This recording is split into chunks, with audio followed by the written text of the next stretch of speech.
ला हौला वला कुव्वता इल्ला बिल्लाहिल अलिय्यिल अज़ीम। अऊज़ु बिल्लाहि मिनश शैतानिर रजीम। बिस्मिल्लाहिर रहमानिर रहीम। अल्हम्दुलिल्लाहिल्लज़ी जअलल हम्द मिफ्ताहन लिज़िक्रिहि व सबबन लिल मज़ीद मिन फ़ज़लिहि व दलीलन अला आलाइहि व अज़मतिहि।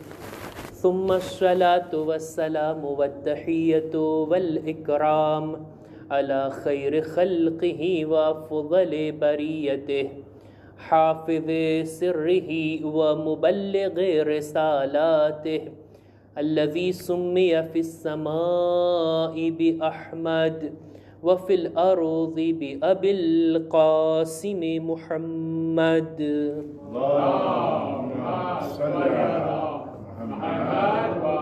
व अला अहलि बैतिहि अत्तय्यबीन अत्ताहिरीन अल-मअसूमीन अल-मज़लूमीन व लअनतुल्लाहि अला अअदाइहिम अजमईन। अम्मा बअदु फ़क़द क़ाल अल्लाहु सुब्हानहु व तआला फ़ी किताबिहिल करीम। बिस्मिल्लाहिर रहमानिर रहीम।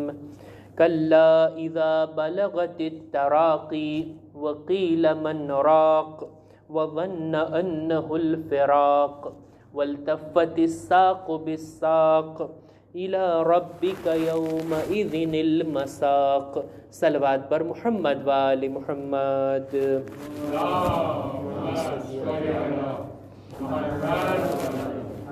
शबे जुमा दुआनी रात, खुदानी बारगाहમાં તૌબા કરવાની શબ, સાથોસાથ આ ઇબાદતની રાત છે। આજની ઇબાદતોની અંદર આપણે બધા એક મહત્વની ઇબાદત એટલે કે ઝિક્ર સૈયદુશ શુહદા મજલિસે ઇમામ હુસૈન બરગુજાર કરવા માટે આપણે ફરશે અઝા પર બેઠા છીએ। દર શબે જુમાના રાબિતા મુજબ આપણું એક દસ્તુર છે કે આપણે કુરાન મજીદની આયતોને તમારી સમક્ષ બયાન કરીએ છીએ, એની મુખ્તસર તફસીર અને સૂરે કયામત, સૂરે 75મા નંબરનો સૂરો કુરાન મજીદનો આપણી ચર્ચા હેઠળ હતો। એની 25 આયતોને આપણે તમારી સમક્ષ થોડી થોડી આયતો કરીને મારા ખ્યાલથી આ 10મી કડી છે આ સિલસિલાની, આપણે આ આયતોને બયાન કર્યા। સૂરે કયામત કે જેના નામથી જ આપણને માલુમ થાય કે આ સૂરાની અંદર શેની ચર્ચા છે, કયામતની વાત છે।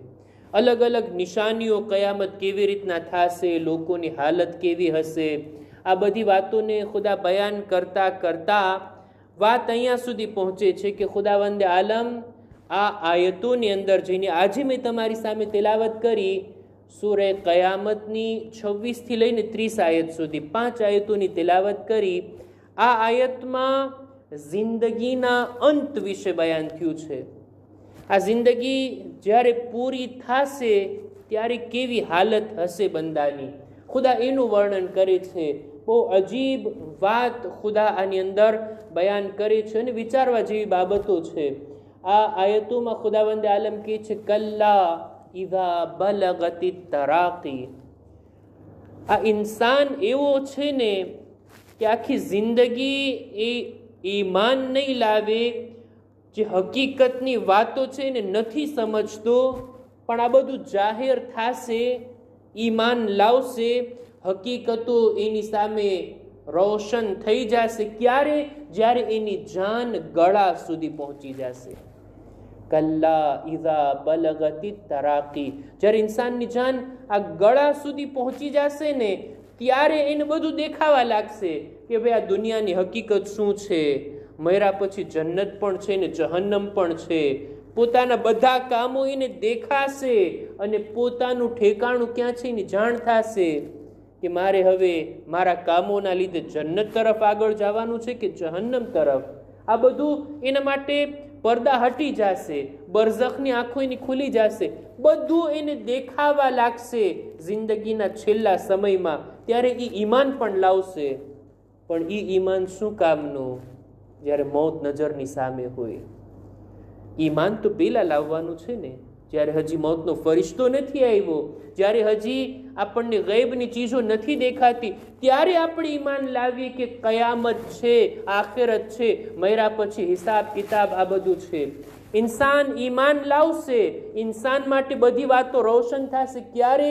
જ્યારે એની જાન ગળા સુધી પહોંચશે. આ ગળાના હાડકાને કહેવાય છે તરાકી. વકીલ મન રાક. છેલ્લો સમય જ્યારે ઇન્સાનનો આવી જશે ને, ત્યારે આજુબાજુમાં ઉભેલા લોકો એ બધા કંઈ નહીં કરી શકે. આજીઝીની સાથે બોલશે કે કોણ છે જે આને બચાવે, આને નજાત આપે. સામાન્ય બીમારી હોય તો ડાક્ટર બચાવી લે, મુશ્કેલથી મુશ્કેલ બીમારી હોય ઓપરેશન કરીને ઈલાજ કરીને ડોક્ટરો પૂરેપૂરી બચાવવાની કોશિશ કરે, પણ મોતથી કોઈ બચાવી શકે? મોતથી કોઈ નજાત અપાવી શકે? લોકો આજુબાજુના કહેતા રહી જશે કોણ છે જે આને બચાવે, કોણ છે જે આને નજાત આપે, પણ કોઈ એને બચાવવા વાળું નથી. વઝન્ન અન્નહુલ ફિરાક. એ ઓલા મરનારને યકીન થઈ જશે હવે આ છેલ્લી ઘડી, હવે આ દુનિયાથી જુદા થવાનો સમય આવી પહોંચ્યો. ત્યારબાદ કે છે વલતફતી સાકો બિસાક. ઇન્સાનના પગ જાણે એમ કે એકબીજા સાથે વીંટળાઈ જશે, પગ જાણે એમ કે વળી જશે, સંકોચાઈ જશે. આ છેલ્લી ઘડીની વાત કરે છે ખુદા. આ મંઝર ઘણો જ દર્દનાક હોય, સખ્ત હોય. ખબર નહીં કોઈ જોયું હોય, ઇહ્તિઝારના વખતમાં કોઈને જોયા હોય, કોઈની છેલ્લી ઘડીને જોઈ? મેં તો નથી જોયું, પણ કહેવાય છે કે જ્યારે માણસનો છેલ્લો વખત હોય ને, રૂહ નીકળવાનું શરૂ થાય પગથી. સૌથી પહેલા પગ બેજાન થઈ જાય, અને સૌથી છેલ્લી જગ્યા જ્યાંથી જાન નીકળે છે એ છે આ ગળાનું હાડકું. આ ગળાથી એ સૌથી છેલ્લી જગ્યા. આ બંને વાતનો જિક્ર આ આયતોમાં થયો છે કે જ્યારે જાન અહીંયા સુધી પહોંચી જશે ત્યારે ઇન્સાનની સામે હકીકતો ખુલી જશે. કોઈ એને બચાવનાર નહીં હોય, લોકો આજુબાજુમાં કહેતા રહી જશે, ખુદ મરવા વાળાને યકીન થઈ જશે કે આ દુનિયાથી જુદાઈનો વખત, અને ઇન્સાનના પગ એકબીજા સાથે વીંટળાઈ જશે, અને એની નીકળવાની, જાન નીકળવાની આ બધી નિશાનીઓ જાહેર થશે. અને છેલ્લી આયત ઇલા રબ્બિકા યૌમઇઝિનિલ મસાક. બધાનો મકસદ ખુદાની ઝાત તરફ છે, બધાને અલ્લાહની તરફ, પોતાના રબની તરફ જવાનું છે.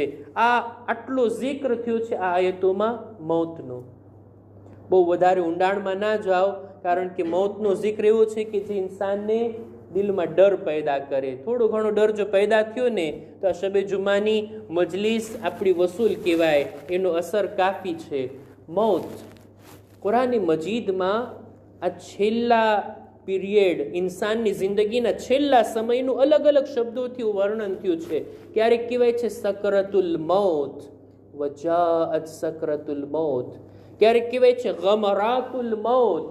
ક્યારેક કહેવાય છે ફલૌલા ઇઝા બલગતિલ હુલકુમ, જ્યારે ગળા સુધી જાન આવી જશે. અને આ આયતમાં પણ એવી જ કંઈક વાત થઈ છે, કલ્લા ઇઝા બલગતિ તરાકી. આ ઇન્સાનની જિંદગીનો છેલ્લો સમય ઘણો સખ્ત છે. સખ્તી તો છે એમાં, કેમ ના હોય? બદન કે જેની સાથે આખી જિંદગી આ રૂહ રહી હોય, આ બંને જ્યારે જુદા થાય સખ્તીનો અહેસાસ થાય. સખ્તી છે, બધા માટે સખ્તી છે. કોઈ આની અંદર અપવાદ કે એક્સેપ્શન નથી, બધા માટે છે. પણ જો કામ સારા હોય ને, બંદો નેક હોય ને, ખુદા એવું કરે છે કે આ સખ્તીનો એને અહેસાસ નથી થતો. નહીતર સખ્તી તો છે. હું એક હદીસ પડું છું, આપણા ચોથા ઇમામ ઇમામ ઝૈનુલ આબિદીન અલૈહિસ સલામ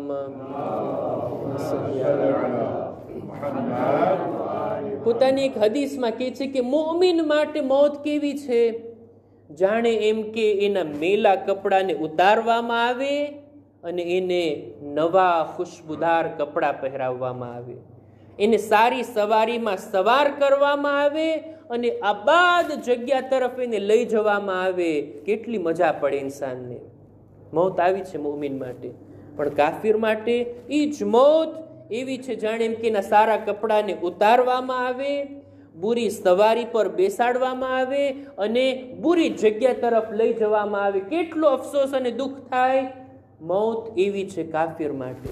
અને એક હદીસમાં તો ત્યાં સુધી મેં વાંચ્યું, છઠ્ઠા ઇમામ પોતે ફરમાવે છે કે મલકુલ મૌત અમુક લોકો પાસે આવે છે તો કંઈ ખુશ્બુ લઈને આવે છે. મોમીની ખુશ્બુને સૂંઘવામાં એટલો મશગુલ થઈ જશે કે મલકુલ મૌત એની રૂહને કબ્જ કરી લે, એને અહેસાસ પણ નહીં થાય. આ સખ્તી જેના ઉપર પસાર થાય છે એને અહેસાસ પણ નહીં થાય. પણ કાફિરની જ્યારે મૌત આવે છે ને તો એવી રીતના છે જાણે સાપ અને વીછી એને કાપતા હોય, એને બટકું ભરતા હોય, એવી રીતના એને મૌત આવે છે. બહરહાલ દરેક ઘરનું એક દરવાજો હોય. આપણા મૌલા ફરમાવે છે અમીરુલ મોમિનીનની આ હદીસ, વલિકુલ્લિ દારિન બાબુન વ બાબુ દારિલ આખિરતિ અલ મૌત. દરેક ઘરનો એક દરવાજો હોય ને, આખિરતના દરવાજાનું નામ છે મૌત. એ દરવાજાથી દાખલ થાશું, સીધા આપણે આખિરતમાં પહોંચી જશું. આ દુનિયા અને આખિરતની દરમિયાન જે રસ્તો છે, જે દરવાજો છે, એનું નામ છે મૌત. મૌતની યાદ આજે આપણા દિલમાં પેદા થઈ આ આયતોના તફસીરના અનુસંધાનમાં. ક્યારેક યાદ કરવી જોઈએ મૌતને. જે જગ્યા ઉપર હતો આના પહેલા કે અવારનવાર મૈયત થઈ જતું, અને જ્યારે પણ મૈયતની દફન ક્રિયાની મુખ્તસર મજલિસ હોય એટલે આપણે મૌતનો જ મૌઝુ હોય ને એની અંદર, એમાં કંઈ થોડા બીજા કંઈ વાતને બયાન કરાય. મૌતની જ વાત અવારનવાર યાદ અપાવતો રહેતો. અને આ હોવું જોઈએ ક્યારેક ક્યારેક મૌતને આપણે યાદ, એના ઘણા ફાયદા છે. એક હદીસને આજે મેં વાંચી, આપણા છઠ્ઠા ઇમામ ઇમામે જાફર સાદિક અલૈહિસ્સલામ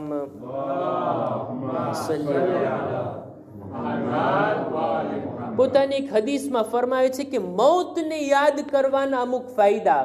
એક ફાયદો એ છે કે ઝિક્રુલ મૌત યુમીતુ શહવાતિ ફિન નફ્સ. મૌતની યાદ નફ્સની શહેવતોને મારી નાખે છે. વયુકલિઉ મનાબિઅલ ગફલા. ગફલતના મૂળને આ ખતમ કરી નાખે છે. વયુકવ્વિલ કલ્બા બિમવાઇદિલ્લાહ. અલ્લાહના વાયદાઓના ઉપર ઈમાન લાવવા માટે દિલને આ ઝિક્રે મૌત મજબૂત કરે છે. વયરુક્કુ તાબ. આ મૌતનો ઝિક્ર ઇન્સાનના સ્વભાવને નરમ બનાવે છે. ગમે તેટલો કડક સ્વભાવનો માણસ હોય, મૌતને યાદ કરે ને જરાક નરમી પેદા થાય એના સ્વભાવની અંદર. વયુક્સિરુ અલામલ હવા. અને હવાએ નફ્સની નિશાનીઓને આ મૌતનો ઝિક્ર તોડી નાખે છે. વયુત્ફિઉ નારલ હિર્સ. લાલચની આગને આ મૌતની યાદ બુઝાવી દે છે. વયુહક્કિરુ દુનિયા. ઇન્સાનની નજરમાં દુનિયાને હલકી બનાવી દે છે. આટલી દોડધૂપ, આટલી વ્યાધિ, આટલી મહેનત, આટલી ફિકર દુનિયાની, અંતમાં શું? કફન પહેરી અને ખાડામાં સુવાનું છે. આ મૌતની યાદ આ દુનિયાને, દુનિયાની ચીજોને, દુનિયાની અહેમિયતને ઇન્સાનની નજરમાં ઘટાડી દે છે. કોશિશ કરીએ દુનિયા માટે એટલી જેટલું અહીંયા રહેવાનું છે. કોશિશ કરીએ દુનિયા માટે એટલું કે જેટલું આ દુનિયા આપણા માટે આખિરતની ખેતી બની શકે, આખિરતને કમાવવાની જગ્યા બની શકે. દુનિયાની કરતા આખિરતની વધારે વ્યાધિ આ મૌતની યાદ થકી આપણા દિલોમાં પેદા થાય છે. બસ અઝીઝો, મારી વાતને અહીંયા છું અટકાવું. ઇન્શાઅલ્લાહ આ સૂરાની બીજી આયતોની તફસીર આપણે બયાન કરશું. આવતી શબે જુમ્માના તો ઈદ ઝહરાની ખુશીની તારીખ છે. એના બાદની શબે જુમ્મામાં ઇન્શાઅલ્લાહ આપણે આ સિલસિલાને આગળ વધારશું અને સૂરે કયામતની આ આયતોને સાથે મળીને આપણે તફસીર કરશું, ચર્ચા કરશું અને સમજવાની કોશિશ કરશું. બસ અઝીઝો, માહે સફર પૂરો થયો. માહે રબીઉલ અવ્વલની પહેલી તારીખ આજે આપણે પસાર કર્યા. મદીનાની અંદર આ તારીખમાં હિજરી સન 11માં શું બનાવ બન્યો મહેસૂસ કરીએ આપણે. આપણા દિલો ઉપર આ વાતનો અસર બેસે કે અહેલે બૈત માટે ગમના દિવસો શરૂ થઈ ગયા. રસૂલુલ્લાહના દફનની તારીખ છે આજે પહેલી રબીઉલ અવ્વલ. 3 દિવસ સુધી રસૂલે ખુદાનો જનાઝો એમને મદીનામાં હતો, અહેલે બેત માટે કેટલું સખ્ત હતું કે રસૂલ ખુદાની જુદાઈ, રસૂલ ખુદાની રહેલત, એમની વફાત, આટલું જ નહીં બલકે રસૂલ ખુદાની વફાત બાદ મુસલમાનોનું રસૂલના જનાઝાને મૂકીને બીજે ઠેકાણે જમા થવું, રસૂલના જનાઝામાં દફનો કફનમાં શામિલ ના થાઓ, રસૂલની આવી બેહુરમતી કરવી, આ અહેલે બેત માટે ઘણું જ સખ્ત હતું. મૌલા અલી પોતે રસૂલ ખુદાને ગુસ્લ આપે છે, કફન આપે છે. આસમાનથી મલાઈકા આવે છે મૌલા અલીની મદદ કરવા માટે. રસૂલને એમના જ હુજરામાં ત્યાં જ દફન કરવામાં આવ્યા.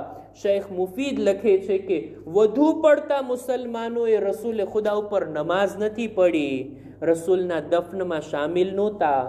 વર્ષો બાદ જ્યારે મૌલા અલીથી પૂછવામાં આવ્યું, એ અલી, જ્યારે લોકો જમા થઈ ખિલાફતની વાતો કરી રહ્યા હતા, મીટિંગો કરી રહ્યા હતા, તમે કેમ ના આગળ વધ્યા? તમે આવ્યા હોત તો તમે પણ ખલીફા બની ગયા હોત. મૌલા અલી જવાબમાં કહે છે, આ નહજુલ બલાગામાં છે, શું રસૂલના જનાઝાને મૂકી અને ખિલાફતની ચર્ચામાં હું પડું? રસૂલના દફનો કફન જેવી મહત્વની ઇબાદતને મૂકી અને હું બીજા નકામા કામોમાં પડું? હરગીઝ નહીં. મૌલા અલી આગળ વધે છે. રસૂલ ખુદાની તદફીન જ્યારે થઈ, સોમવારના રસૂલ ખુદાની રહેલત, સોમ, મંગળ અને બુધવારના રસૂલ ખુદાની તદફીન થાય છે. હતા અમુક મુસલમાનો જે બાદમાં આવ્યા, રસૂલની તદફીનમાં શામિલ થયા, પણ વધુ પડતા લોકો રસૂલ ખુદાના જનાઝામાં દફનમાં શામિલ ના થયા. અને રસૂલ ખુદાની જ્યારે રહેલત થઈ ગઈ, એમને દફન કરી દેવામાં આવ્યા, ત્યારે બીબી ઝહરા અસહાબથી એક સવાલ કરે છે કે તમારું દિલ કેવી રીતના ચાહ્યું? રસૂલના બદનને ખાકમાં છુપાવી દીધા, રસૂલના નૂરાની ચહેરાને ખાકમાં છુપાવી દીધા. શું કરીએ એ બીબી, અમે મજબૂર હતા, દરેક મરનારને દફન કરવામાં આવે છે. અઝીઝો, એ જમાનામાં દસ્તુર હતો, ઇસ્લામનો પણ દસ્તુર છે, જ્યારે કોઈના ઘરમાં ઇંતકાલ થઈ જાય, અમુક દિવસો લોકો એના માટે જમવાનું લઈ જાય. આ લોકો સોગ મનાવવામાં મશગુલ હોય, એમના ઘરે ચૂલો નથી સળગાવવામાં આવતો. પણ શું જોયું લોકોએ? અમુક દિવસોમાં જ ફાતિમાના ઘરથી ધુવાડો ઉઠે છે. લોકો એમ સમજે છે શું ફાતિમાએ રસૂલનો સોગ નથી મનાવ્યો, ઘરમાં ચૂલો સળગાવ્યો છે, આ ધુવાડો બુલંદ છે. જ્યારે પૂછવામાં આવ્યું ત્યારે જાણ થઈ, આ ચૂલાનો ધુમાડો નથી, ફાતિમાના દરના સળગવાનો ધુમાડો છે. આગ લગાડવામાં આવી બીબી ઝહરાના દર ઉપર. હક તો એ હતો બીબીનો કે લોકો આવીને બીબીને તસલિયત પેશ કરે. ઉમ્મતે અજીબ રીતના તસલિયત પેશ કરી છે. બીબીના દરવાજા પર આગ લગાડી, બીબીને જખ્મી કરવામાં આવ્યા, બીબીના મોહસિનની શહાદત થઈ ગઈ. ખુદ બીબી કહેતા રહ્યા, સુબ્બત અલૈયા મસાઇબુન લવ અન્નહા, એ બાબા, તમે જુઓ તમારા બાદ તમારી દીકરી ફાતિમા સાથે કેવો સુલૂક થાય છે. અલા લઅનતુલ્લાહ અલલ કૌમિ ઝાલિમીન وسيعلم الذين ظلموا أي منقلب ينقلبون إنا لله وإنا إليه راجعون. ماتم حسين يا حسين.